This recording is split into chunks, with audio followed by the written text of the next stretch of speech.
calling it what it is when we're talking about things that are unique to Black people in our systems, the importance of understanding and challenging the structural policies that have existed, and for our administration to be willing to challenge those policies and address those policies.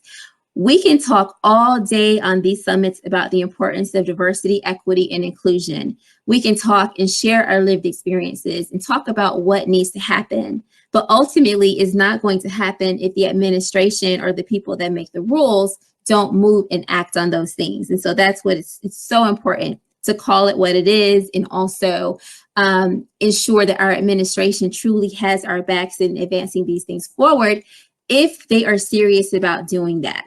And so one thing that I am proud to be a part of CSWE is that our leadership team, Dr. Coffey, Dr. Starks, they are so serious about moving these things forward for social work education, so that our programs are also aligned to ensure that we don't produce students and practitioners that continue to go on and advance anti-Black racism and their policies, because then, of course, that's challenging our code of ethics.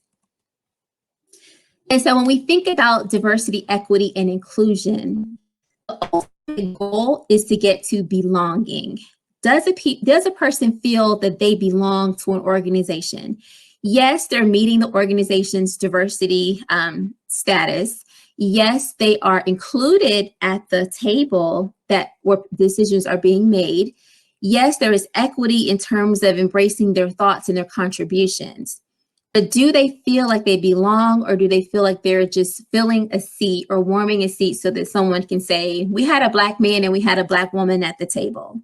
Belonging is the experience of being treated and feeling like a full member of the community where you can thrive.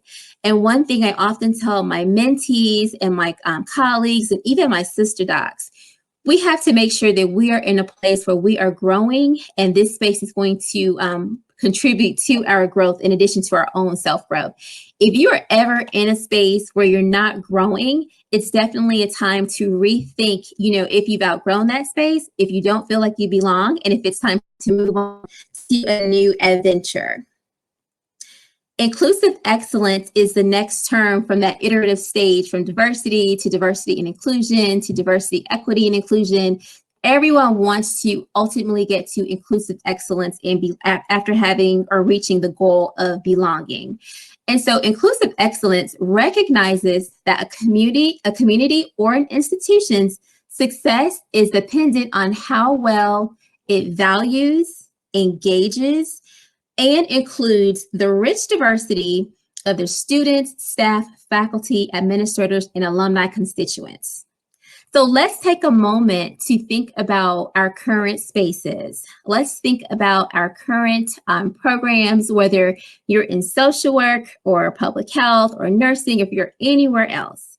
When you think about the people that are leading your programs or that are leading your schools or your colleges, is there a rich diversity that is there among the leadership? Or does the leadership reflect one of the same race and gender? And I'm looking at the chat. Does the leadership team reflect inclusive excellence? Do we see Black people being elevated or supported in leadership positions?